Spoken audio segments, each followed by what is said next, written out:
Gary knelt in the mud, his boots sinking into the rain-soaked earth, and stared at the jungle that refused to stop screaming. This place never shut up. The insects droned like static in his ears. Tree limbs creaked like bones under pressure.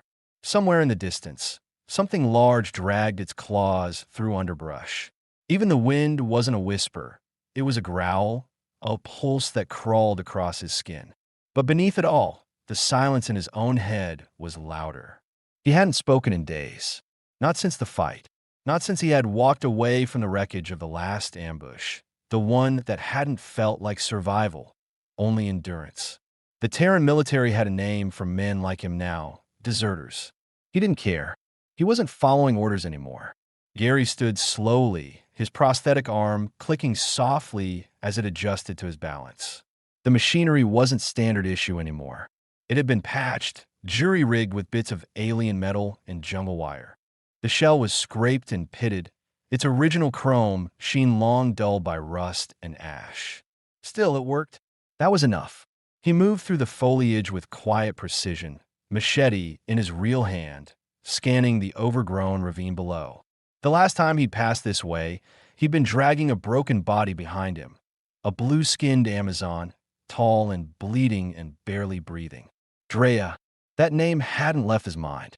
Not once. He didn't even know if it was still hers. If the culture that raised her meant what the rumors said, she'd lost the right to it the moment she fell. Still, when he'd found her ceremonial neckband in the mud, split and rusted, he'd whispered the name to himself just once like an old prayer. And now, he found her again.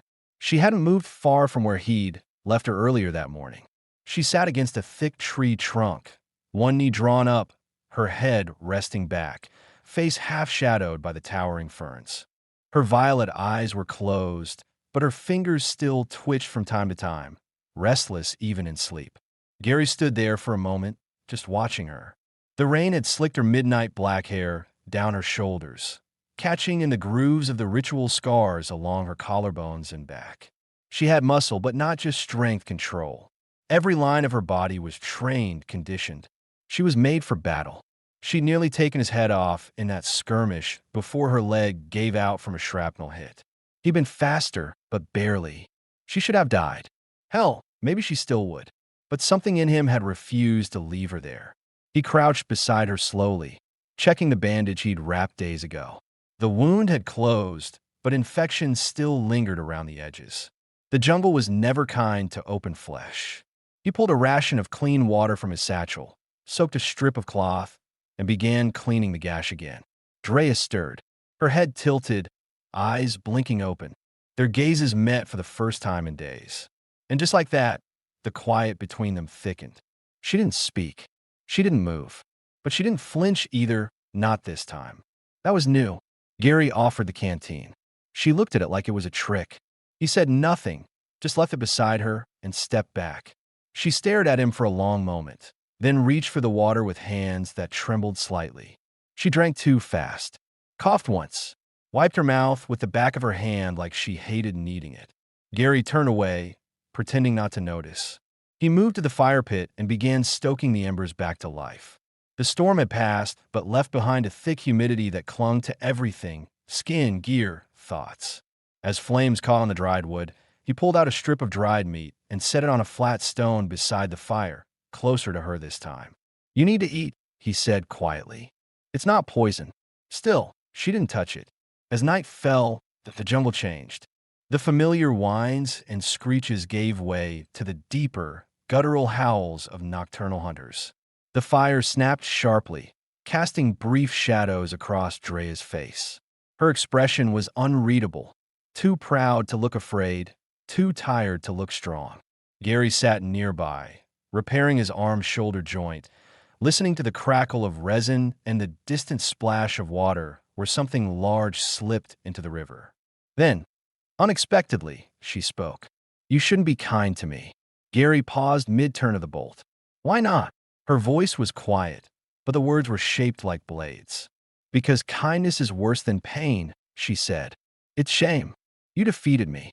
You should have stripped me of everything. Sold me. Kill me. That's what your kind do, isn't it?" She turned her head, just slightly. The firelight caught the rusted ceremonial band at her neck, a dull relic that had once glowed with power and pride. It looked like it was choking her now. My people, if they knew I sat here, untouched and unfought for, they would call me a ghost. No name, no clan, just property. Her jaw clenched. I lost in battle. That means I lost my right to speak. My name, my past. I am not Drea anymore. Her voice cracked then, but only just. It sounded like something inside her had been holding tight for too long and had finally given way. I'm not even worth chains, she whispered. Even if you don't bind me. I'm already bound. Here. She tapped her temple. And here. Her palm rested against her chest, where her heartbeat thudded visibly through her damp skin. Gary set down his tools and moved a few steps closer. Not to intimidate, not to console, just to be there with her. Is that how they raise you to think? He asked, his voice low and steady. She didn't answer. Her fingers curled around her legs. Gary looked down at his prosthetic arm. Metal, battered, a symbol of survival that never quite felt like salvation. I used to believe in rules too, he said. Ranks, protocol, honor. Then I watched good men die for someone else's lie. And I realized sometimes survival isn't shame. Sometimes it's defiance. She looked at him then, really looked. Not like a prisoner, not like a threat, but like a woman who wasn't sure what she was anymore, and needed someone to see her without telling her what to be. Gary met her gaze without flinching. You bled. You fought. You're still breathing. That's not shame, he said softly. That's strength. No matter what the people who left you behind say. Something flickered in her eyes. Pain, recognition, disbelief. Maybe all three. A tear slipped down her cheek before she could stop it. She turned away sharply, angry with herself, but Gary didn't move. He didn't offer hollow comfort. He didn't touch her. He just sat there, silent, present. That night, as the fire died to embers, Drea lay down slowly beneath the tattered canopy of their shelter. She didn't ask for the thermal blanket this time, but when he draped it over her, she didn't refuse it either. Her breathing evened out, her muscles, always drawn tight as bowstrings began to ease. And for the first time, she slept not because she was exhausted, but because something in her finally believed she might wake up and not be alone. Dawn came slowly, dragging thick light through the tangled canopy, slanting gold and green across the muddy floor of the jungle. The fire had burned down to a dull ring of embers, pulsing like the remnants of a dying star. Gary sat on a fallen tree just beyond the shelter, sharpening a piece of metal into the rough beginnings of a spearhead. He wasn't sure why he was doing it. Maybe to keep his hands busy. Maybe because the silence between them was no longer oppressive. It was delicate now, like glass that hadn't yet decided whether to shatter or hold. Behind him, he heard Drea stir. The sound was small, just the shifting of weight on damp leaves, the exhale of someone who hadn't slept that deeply in days. He didn't turn. He just listened. There was a moment where nothing moved. Then came the soft crunch of footsteps. She stood at the edge of the fire pit, her posture wary but upright, stronger than she'd looked the day before. Her hair, though still damp and matted from the storm, had been pulled into a tighter braid, her fingers having worked through the knots while he wasn't watching. She looked down at the remnants of the fire. Her eyes flicked to the untouched meat beside it. She picked it up. Gary forced himself not to react, not even a glance. Drea brought the dried meat to her mouth and bit off a small piece. She chewed slowly, mechanically. Her throat moved with effort as she swallowed, as if her body didn't quite trust the gesture. He heard it clearly when she muttered, barely above a whisper, "Warm would have been better." Gary raised an eyebrow, but didn't look back. "Didn't think you were planning on eating it." She didn't respond right away. "Then I wasn't." He allowed himself the briefest twitch of a smile. It was gone before she could see it. Drea sat across from him, keeping the fire between them. She didn't ask if she was allowed. That, he realized, was the first unspoken shift. They sat in silence for a while, the only sounds coming from the distant calls of birds and the occasional snapping twig in the underbrush. Gary focused on his work, carving notches into the shaft of a spear. Drea watched. Finally, she said, "Your arm." It's Terran military issue, but modified. You're not with them anymore. It wasn't a question. No, he said simply. You left. Something like that. She nodded just once. Her gaze drifted to the edge of the clearing, where the jungle thickened into a wall of green shadows and hanging vines. Her voice, when it came again, was low and steady. They teach us that Terrans are weak. Untrained. Soft. You didn't fight like someone weak. Gary didn't look up. And you didn't fall like someone soft. That earned him a glance. Brief, but unmistakable. She seemed almost surprised. Then her expression closed again, unreadable. Why did you keep me alive? She asked. He set the spearhead down and finally looked at her. I don't know. It was the truth. He expected her to push, to call it a lie. But instead, she tilted her head slightly, studying him as if trying to see beneath his skin. My people would think you're mad. You gain nothing. No coin. No glory. Not even obedience. Gary shrugged. What I want, none of those things can buy. Drea's lips parted as if to say something, then closed again. Her hands were clenched in her lap, the meat long forgotten. He noticed the way her fingers curled, the slight tremor there. Not from weakness, from restraint. I used to believe strength meant control, she said. Dominance. Power in combat. Now I sit here, and I'm not sure what anything means anymore. Gary's voice was quiet. Sometimes survival asks us to rewrite the rules. She looked at him sharply. And who writes yours? I do now. That silenced her. The wind picked up through the trees, stirring leaves like whispers overhead. Drea sat back slightly, eyes scanning the treetops. Her posture shifted subtly but enough. Gary recognized the instinct. You heard something? He said. She nodded. A sound. 2 clicks. Bird call, but wrong rhythm. Could be a scout. Slaver? Possibly. Maybe bounty hunter. Gary rose, grabbing his rifle and checking the ammo count. 2 shots left. Maybe 3 if he let the chamber overheat. He tossed Drea a blade. Nothing ceremonial, just a short, rusted machete he'd sharpened earlier. She caught it, fingers wrapping around the hilt like it belonged there. The moment she touched it, something in her face changed. It was subtle, barely more than a breath, but it was there. Not submission, not gratitude, purpose. They moved quickly but quietly, slipping through the foliage like ghosts. Drea moved with practiced fluidity, still favoring her injured leg slightly. But her steps were precise, her awareness sharp. They circled the clearing. Nothing. Then, near the riverbank, they saw it.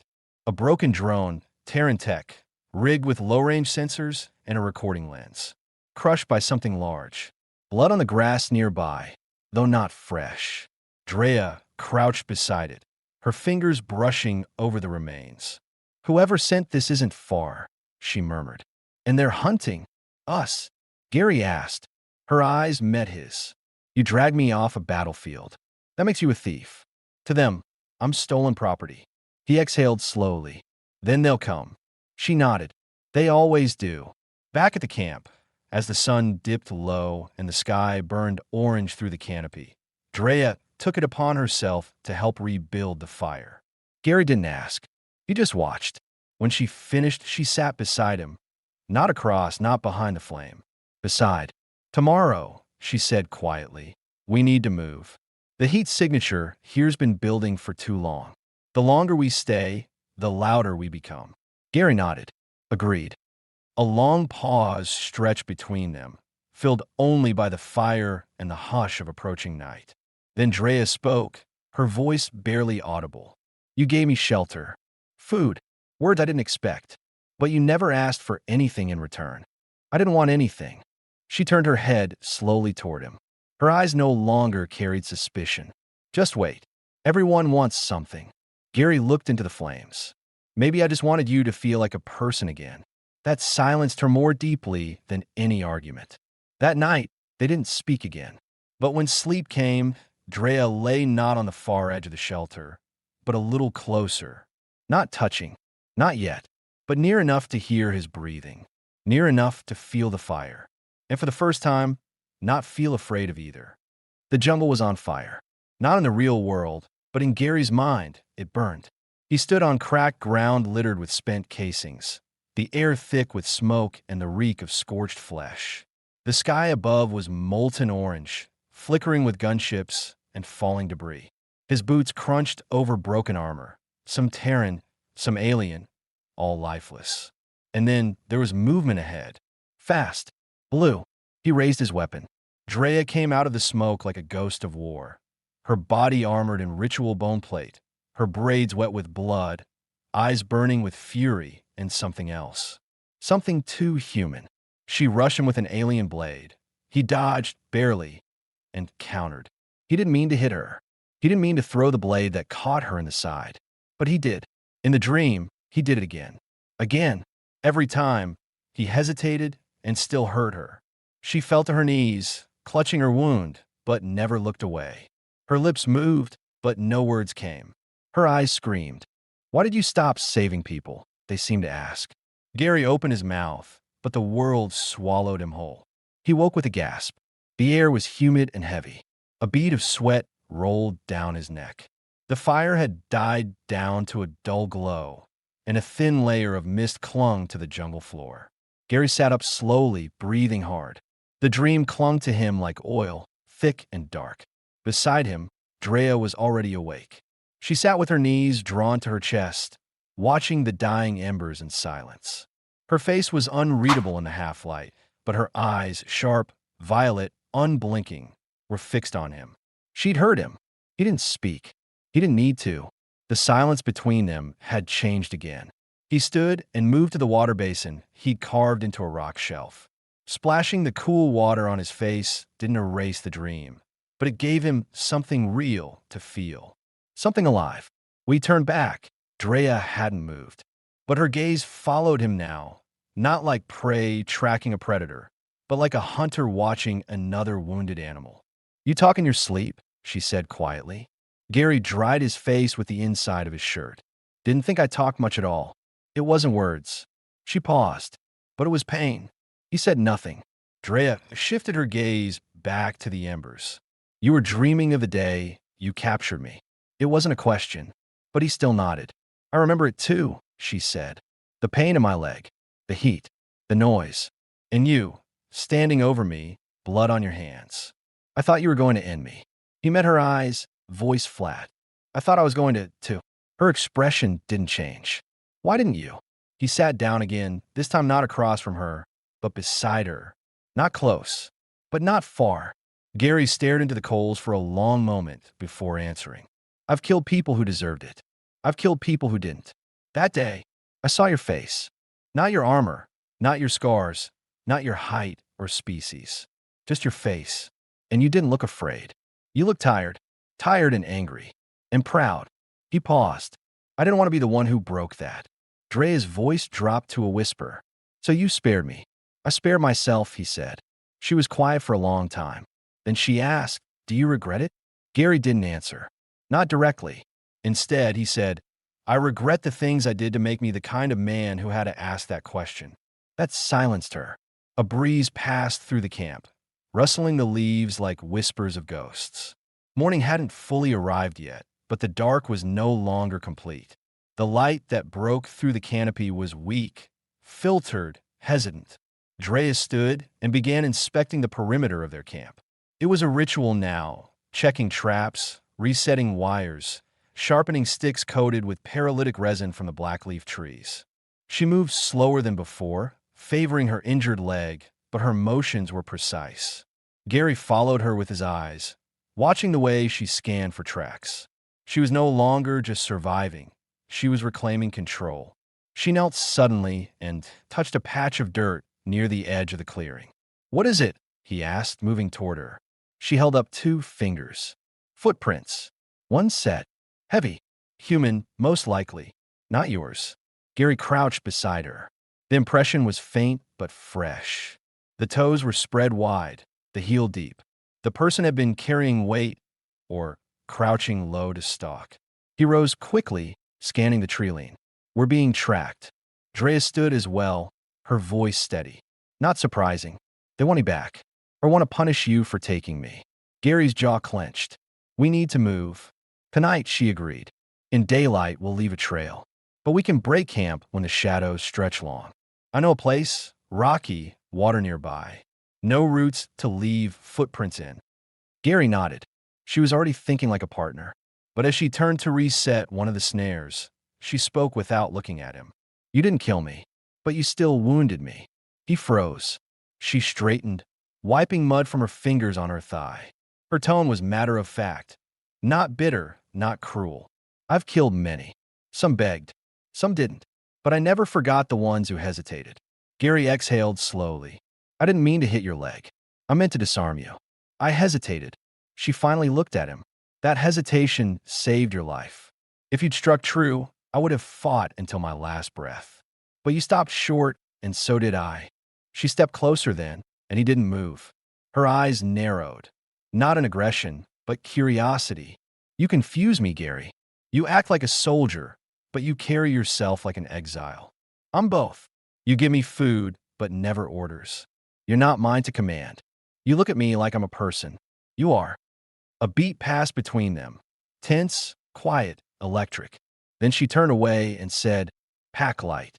Leave nothing that can be traced. Gary watched her move through the trees, her figure blending into the early mist. He touched the side of his prosthetic arm, running his fingers over the scarring near the shoulder. He didn't remember who gave him the wound, but he remembered the moment he stopped caring who he gave them to. Until now, he stood, taking a last look at the fading embers, then started gathering their things. Not because he feared pursuit, not because he followed orders, but because for the first time in a long time, he was fighting for something that didn't come with rank, orders, or bloodstain medals. He was fighting for something simple. A second chance. They moved under cover of twilight, silent figures weaving through roots and shadows, guided more by instinct than sight. The jungle had begun to thin in places, less dense here, with rock outcrops rising like sleeping beasts from the moss-covered ground. Drea led the way with quiet confidence, even favoring her injured leg. Her awareness was razor-sharp. Every broken twig, every shifted stone pulled her attention like a sixth sense. Gary followed a few steps behind, his rifle slung tight across his back, boots rolling heel to toe in practiced silence. They were a unit now, not quite partners. Not yet, but no longer captor and captive. By the time they reached the ridge she had spoken of, a weather-worn bluff above a stream bed, night had swallowed the sky whole. Stars blinked above the canopy like cautious witnesses. They made camp in a narrow stone hollow, half sheltered from the wind by an overhang of jagged basalt. Drea lit the fire this time. She didn't ask for help. Her fingers moved confidently, setting the kindling, striking the flint stone Gary had shown her how to use 2 nights ago. The first spark leapt, then caught. Gary watched the flames grow, his eyes reflecting the flicker. For the first time, Drea's face didn't look like it had been carved from stone. She was tired. She was hungry, but she looked present.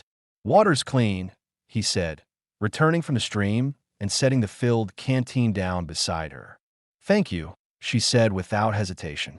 A moment passed before Gary sat opposite her, his back against the rock wall, arms resting on his knees. The fire crackled between them, casting long shadows across the uneven ground. The silence stretched, not uncomfortable now, but thoughtful. Drea was the first to break it. Back home, in my culture, a captured warrior is no longer a warrior. Her voice was steady, but low. Gary didn't speak. He let her continue. We're raised from birth with one truth: strength defines worth. Not just muscle, will, honor, dominance in battle. And if you fall, if you're taken, you become what we call Sarin. She looked into the fire, not at him. It means broken chain, a title of shame, worse than death. You're no longer fit to carry a sword. You're not even worthy of polishing one. To them, I'm not a warrior anymore. I'm a slave. Gary listened, absorbing every word. They won't come looking for me, she said after a moment. Not because they think I'm dead, but because to them, I might as well be. He felt the weight of it like a slow stone rolling through his chest. Drea looked up then, meeting his gaze. So whatever I was before, war commander, tactician, duelist, that's gone. Now I'm nothing. Her voice didn't tremble, but it carried the sharp, still echo of something cut too deep to bleed. Gary leaned forward, elbows on knees.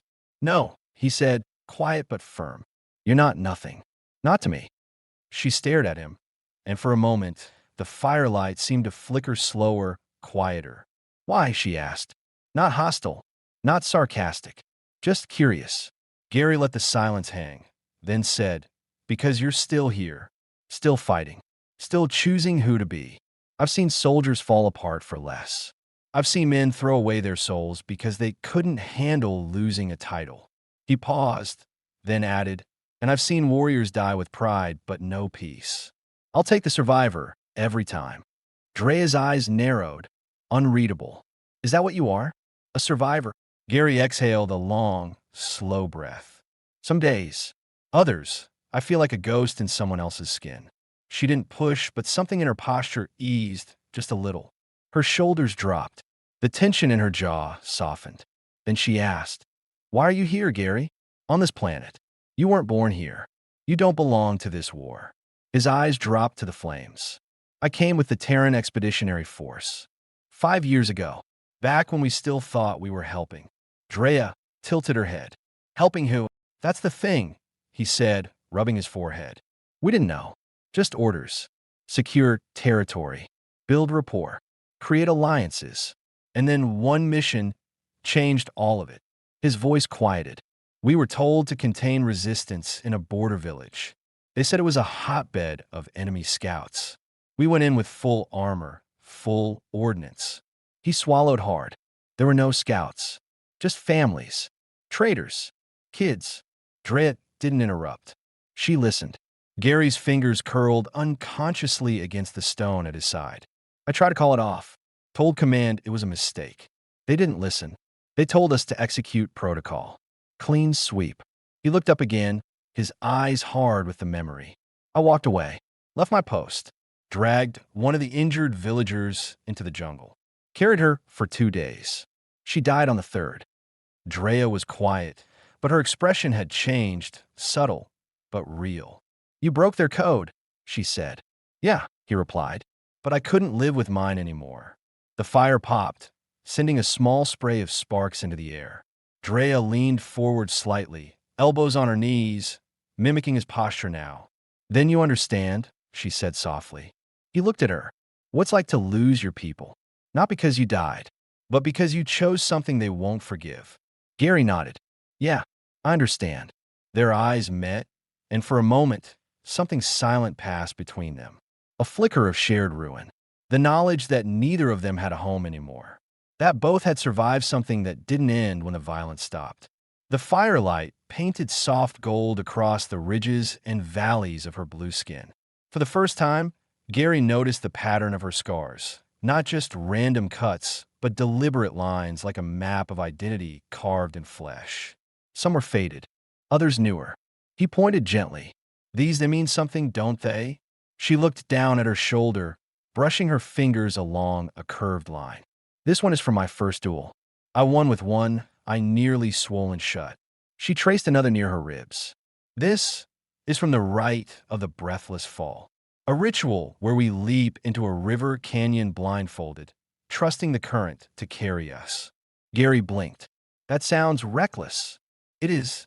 A small smile tugged at her lips. But it teaches you something about surrendering to what you can't control. He tilted his head. Seems like your people don't surrender anything lightly. No, she said. We don't. A beat of silence. Then she said, quieter now, you should know. I've never sat this close to a man before. Not unbound. Not unafraid. Gary didn't move. You want space, I'll give it. I don't, she said. Another pause. I just don't know what to do with this feeling. Of being seen. Not judged. Not assessed for weakness. Just seen. Gary looked at her, voice soft. I think we both forgot how that feels. She met his gaze. And this time, she didn't look away. He reached forward, not quickly, not assuming, just offering. His hand brushed hers lightly where it rested on her knee. She didn't flinch. In fact, her fingers shifted, closed gently around his. It wasn't passion. Not yet. It wasn't ownership. It wasn't a promise. But it was the beginning of something.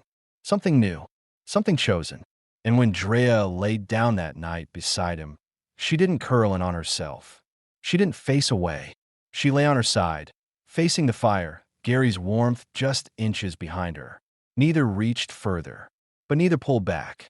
And for the first time, they didn't sleep out of sheer exhaustion. They slept because something inside them had quieted.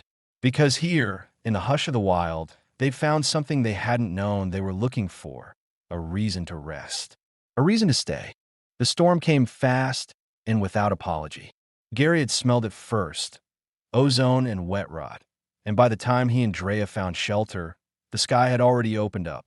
Rain came down in heavy sheets, drumming against the jungle with such force it sounded like war.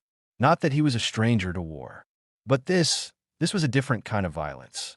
Not human, not personal, just the world reminding them that they were small. They slipped through a narrow ravine, feet sliding over wet stone and tangled roots. Drea led them to a narrow crevice she'd remembered from a scouting mission long ago. It was barely wide enough to squeeze through, but it opened into a shallow cave, dry and warm enough to be a miracle. They collapsed inside, soaked and breathless. For a long moment, neither spoke. Just the sound of the storm outside, the rising heat of their bodies in the cold stone air, and the breath between them. Gary peeled off his damp jacket, shaking out water. Drea sat across from him, steam lifting from her skin. Rain had plastered her braids to her neck and shoulders, and her scars caught the faint green glow of moss light clinging to the ceiling. She didn't look fierce now. She looked tired. Real. "I thought storms on your world were just rain," she muttered. Gary huffed a short laugh. "This isn't my world." She gave him a look. "Could have fooled me." He leaned back against the rock wall, watching her as she twisted her hair to wring out the water. Her leg was still bothering her. He could tell, even if she hid it well. "You should rest that leg," he said. "It's fine." He raised an eyebrow. "You're limping more." I said it's fine. Her voice was sharp, defensive. Gary didn't push. He just looked at her, quiet. After a moment, her shoulders softened. She sighed and looked away. "I've walked through worse." "I know," he said gently. "That's not the point." Silence again. The cave held them like a question neither wanted to ask. Then, slowly, Drea spoke. Her voice was lower now, calmer, but edged with something older, something frayed. "I used to believe that death was preferable to defeat." Gary didn't interrupt. "I thought that if I was ever captured, I'd kill myself before they could strip me of who I was." Her gaze dropped to the band on her wrist, the faint symbol barely visible now. "We're taught that honor only lives if you die with it. That survival after failure is worse than dishonor. It's erasure." Her hands clenched. "But I didn't die. I didn't even try." Gary waited, not to fill the silence, but to hold space for it. "I kept waiting for you to act like the others," she said. "To chain me, use me, sell me. You didn't." "I won't," he said. She looked at him sharply. "Why?" His answer came slow, honest. "Because I've seen what war does to people. And I've seen what mercy does, too. I choose the second one, even if it's harder." She studied him for a long moment, eyes narrowed like she was still unsure whether to believe him. And then her voice shifted. "I used to think pain was something to be conquered. That fear was something to bury so deep it became stone. But lately," she trailed off. Gary leaned forward slightly. "What?" Drea took a breath. Her hands trembled slightly as she set them on her knees. "Lately I feel things I was never trained to feel. Confusion, longing, trust. They are louder now, and I don't know what to do with them." Gary said nothing, but his chest tightened. Outside, thunder cracked again. Rain hammered the stones like memory. "Earlier," she said, voice soft, "when you touched me, I didn't pull away. I noticed. Do you know why?" He met her eyes. "Tell me." She swallowed. "Because for the first time, I didn't feel like a prisoner. I just felt like a woman." The words struck him deep. Not because they were unexpected, but because of how hard they must have been to say. He moved, slowly, sitting closer. She didn't shift away. Instead, her body leaned into the warmth he brought. "Do you know how long it's been since I let anyone close enough to see me like this?" she asked, barely above a whisper. He didn't, but he could guess. Drea's voice cracked slightly. Everything in me says this is dangerous, that it's wrong, that I'm already lost. And yet, I don't want to leave this cave. You're not lost, Gary said. You're finding yourself in a way your people never gave you the chance to. I don't know who I am without the war, she admitted. Then we figure out together. Her gaze flicked to his. You'd stay? Even now? Yes. The word was simple, unshakable. She exhaled shakily and then, for the first time, reached out to touch his face. Her fingers were cold, calloused but gentle. They brushed his cheek, then settled there, cupping him as if trying to memorize the warmth of him. I've been touched in battle, in pain, but never like this. He closed his hand around hers. You deserve more than what the war gave you. She leaned in slowly. This time, he met her halfway. Their foreheads touched, not out of hesitation, but intention. It wasn't a kiss, not yet, but it was intimacy, real, grounded, human. Her breath was warm against his skin. I'm scared, she whispered. So am I. And still they stayed like that. The storm raged outside, indifferent to their silence. But the war inside them had paused, finally. Not for long, but enough. They would kiss. Soon. But first, they just sat in the quiet together, forehead to forehead, hands entwined, breath steady. Not because they needed to escape, but because for the first time in either of their lives, they had found something worth staying for. And that was stronger than anything they'd ever been trained to fight for. The jungle had changed. Not how it looked, but how it listened. Every sound now felt closer, sharper, as if the trees were leaning in, waiting for something. Drea and Gary had traveled in near silence for days, side by side, but wrapped in thought. They didn't speak about the moment in the cave, the near kiss, the tremble in their voices, the way their breath had synced in that tiny space like a shared secret. Some things didn't need to be spoken yet. They just needed time to become real. It was Drea who noticed the tracks first, just beyond the ridge. Shallow boot prints. Human. Two sets moving fast, one dragging slightly. She crouched. They're close. Gary nodded, eyes scanning the brush. Too close. They hadn't been followed by chance. Someone had gone looking for them. Someone who knew exactly who they were. They moved quickly after that, navigating the high rock paths until they reached a clearing, once a military outpost, now long abandoned. Broken towers leaned like snapped bones. The remains of old war crates and rusted antennas jutted out from the ground. As they crossed into the center, Gary stopped short. His eyes landed on a set of drag marks across the dirt. Recent, heavy, and then a voice behind them. Well, I'll be damned. Gary turned slowly, already knowing the voice. Tavin stepped from behind a rusted beam, flanked by another armed merc. His Terran armor was old and cracked, like the man inside it. But his smile was sharp. I didn't think it'd be this easy, Tavin said, rifle loosely held. One deserter, one lost Amazon, both worth a decent payday. Gary's hand hovered over his sidearm, but he didn't draw. Not yet. You've been tracking us. Tavin grinned. There's a bounty out for both of you. Your pretty friend here? Turns out the elite want her gone quietly. She's bad press. A war commander who didn't die with her blade? That's scandal. Drea tensed beside Gary, jaw locked. And you? Tavin added. Terran Command hasn't forgotten you either, Draven. There's still blood on that file you try to bury. Turns out walking away from a massacre doesn't sit well with the people who signed off on it. Drea took a step forward. So you're just here to collect. Like we're meat. Tavin shrugged. Call it what you want. You two aren't ghosts anymore. You're headlines. Before Gary could reply, Drea moved. In a single breath, she'd closed the distance, her blade out. Tavin tried to raise his weapon, but she struck low, driving him back.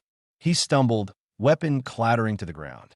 Gary stepped into position, leveling his rifle at the second merc. Don't! The man hesitated, then dropped his weapon.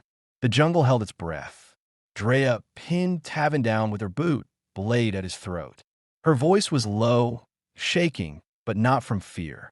You came here to make me a slave again, she said, to chain me with the lies of my past. Tavin coughed.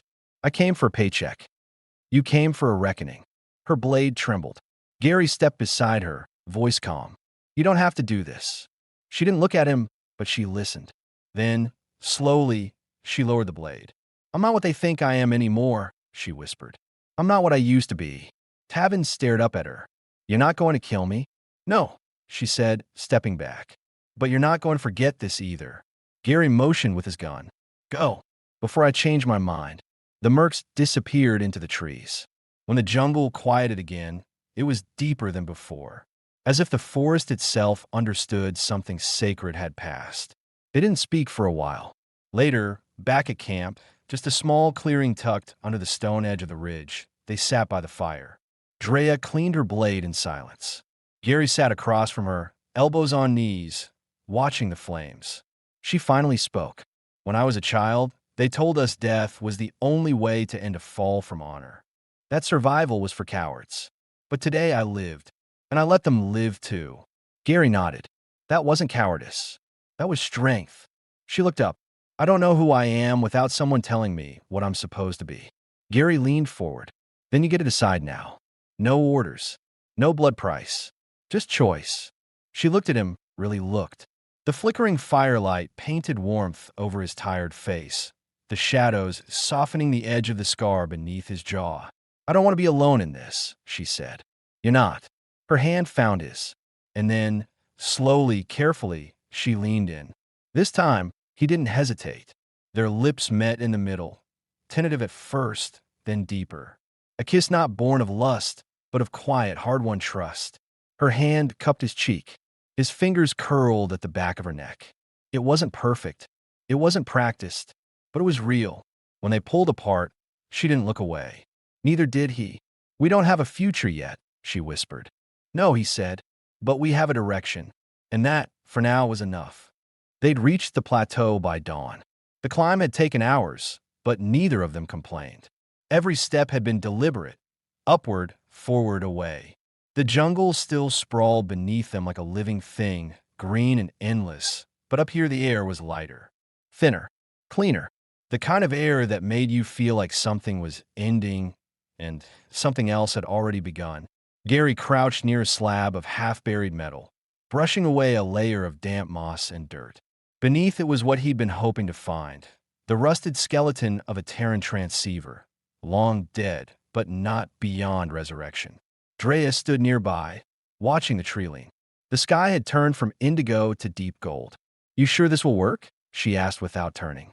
Gary didn't answer right away. He pulled a strip power cell from the pouch on his belt and slid it into the beacon's cracked casing. The light blinked once. Then again, faint but alive. I boosted the range last week, he said finally. Pulled parts from the old targeting array. Rig it to broadcast on a civilian relay net. You've been preparing this, she said. He nodded. Didn't know if I'd ever use it. Didn't know if I'd make it this far. And now, he looked up at her. The rising sun painted her blue skin in hues of amber and rose. Her braids fluttered in the breeze, the wind playing across her shoulders like a breath. Now I want to use it. She stepped closer. Her eyes narrowed slightly. You told me once you had a contact. A smuggler, Gary confirmed. Owes me a favor. Helped him out of a tight spot years ago. Refused to turn him in. He swore if I ever needed to disappear, he'd answer the call. And he'll just show up? No questions asked. Gary smiled faintly. That's the only kind of question he doesn't ask. He pressed the transmitter button. A soft blue pulse expanded in the air, invisible to the eye, but humming beneath the skin. The beacon let out a low chirp, twice, then went still. It's done, he said. Now we wait. Drea sat down beside him, her posture tense. Not out of fear, something deeper. Something more like disbelief. You're really leaving Amazonas. He looked out at the horizon. I'm not leaving it behind. I'm just not letting it hold me anymore. She was quiet for a while. Then she said, I never imagined leaving this place. Not alive. Gary turned toward her. Do you want to? The question lingered like smoke. She didn't answer. Not right away. Her eyes tracked the sky, the clouds shifting in slow currents above the ridge. The wind picked up. A bird called in the distance, sharp, high, and free. When I lost my command, she said, voice low, I told myself I was already dead. My people don't mourn the fallen. They erase them. I was trained to believe that living after defeat was worse than dying in glory. Gary didn't interrupt. But I didn't die, she continued. I was captured. And instead of torture, I found silence. Instead of shame, I found kindness. She turned to face him. And now, I found something even more dangerous. He met her eyes. What's that? Hope. It was a simple word, but it struck him like a blade. I don't know where we're going, she said. I don't know who I'll be without the war. But I want to find out. Then come with me, Gary said. No uniforms. No codes. Just you. Just me. She hesitated, then nodded. Once. Yes. He reached out and took her hand, quietly, naturally, without ceremony. Her fingers curled into his, strong and certain. A soft whir split the air. They both turned toward the sky. A shadow was moving across the clouds. A long, narrow vessel descending from high orbit. Not a military carrier. No markings. Civilian. Scarred by re-entry and weather, but fast. And silent. Drea stood. That's your contact? Gary grinned. That's our way out. The ship hovered over the plateau, wind stirring the grass. A long ramp hissed open at the belly, unfolding like a tongue of steel. Neither of them moved. Then Drea said, Are you sure you want to bring me into your world? Gary stepped beside her. I don't have a world anymore, but maybe we can make one. She looked at the ramp, then at the jungle behind them, and finally at him. You still carry your weapon. Gary glanced at the rifle slung across his shoulder. Slowly, he unclipped it. I don't need it where we're going. He dropped it into the dirt. She smiled, genuine, soft, a little stunned by her own peace. And then she reached up, cupped his face with both hands, and kissed him. This time it wasn't gentle. It was real, earned. The kind of kiss you give when you've fought for the right to feel something other than fear. The kind of kiss that says, we survived and now we get to live. When she pulled back, she was smiling. So, she said, her voice rough with emotion, what do people like us do with a second chance? Gary's fingers laced through hers. We don't waste it. And together, they walked up the ramp, side by side, not looking back. The ship sealed behind them with a soft thud. Its engines flared, lifting them off the blood-soaked soil of a planet that had tried and failed to define them. They weren't fugitives. They weren't broken. They were something new. And somewhere out there, beyond the ashes and shame, beyond the wreckage and ruins, something was waiting for them. Something they hadn't dared believe they could still have. A future. Together. The sea looked different on this world. It wasn't the violent, foam-choked kind Gary had seen during jungle storms. This one was calm. Wide. It moved like it had all the time in the universe. Like it knew how to rest. The sun had just begun to rise, casting ribbons of orange and silver across the surface of the water. A breeze rolled in from the waves, soft and cool, and it carried the scent of salt and something sweet, like fruit or wild flowers he couldn't name. Gary sat on the edge of the stone ledge overlooking the cove, his legs stretched out, boots off, bare feet in the sand. The new planet, Asteris, was small, unimportant by galactic standards. No battles had ever been fought here. No maps showed it in red. That was why he chose it. It was a place no one would look for a runaway, or for two people trying to begin again. He heard her approach before she spoke. Her bare footsteps padded across the wooden steps behind him. The robe she wore swayed lightly in the breeze. Drea didn't speak at first. She just walked up behind him, slid her arms around his chest from behind, and rested her chin on his shoulder. You always wake up before me, she murmured. Gary smiled. Force of habit. You don't have to anymore. I know. She held him for a moment longer, then stepped around and sat beside him. Her hair was down. No braids, no cords, no bones. Just wind-tossed black silk over her shoulders, kissed by sun and sea air. She looked younger here. Softer, but still strong. Always strong. He reached for her hand and laced his fingers with hers. For a while, they just sat in silence, watching the waves. Then Drea spoke, eyes still on the horizon. I dreamed last night. Bad. No, she paused. Good. I was standing in a hall of mirrors, like the ceremonial trial chamber. But every reflection was different. One was the girl I used to be. Proud. Cold. Untouchable. One was the soldier they tried to make me. One was what they called me when I fell. Gary turned to her, listening, and then she continued, there was one I didn't recognize. She was smiling. Her hair was loose. She was barefoot. I think she was me. Gary brushed a wind-blown strand of hair from her face. You are her, he said. Drea looked at him for a long moment. Her violet eyes searched his, quiet and bright. I don't feel broken anymore, she whispered. You never were, he replied. And then, without waiting, she leaned in and kissed him. It wasn't hungry. It wasn't desperate. It was peace. She kissed him like he was the shore she'd been swimming toward her whole life. When they parted, she pressed her forehead to his. I love you, she whispered. Gary's chest tightened, not from surprise, but from how deeply he needed to hear it. He cupped her face, his thumb stroking her cheek. I love you too. She smiled, small and real. Her whole body softened in his arms. They stayed like that for a long time, just two souls who had finally stopped running. The wind moved gently around them, carrying no warnings. No orders, just the sound of the sea, the birds, and their breathing. Later, they would return to the house, cook breakfast, maybe plant more of the fruit trees Gary had brought from the market. Maybe not. They had time now. They had each other. And for once, nothing and no one would take that away.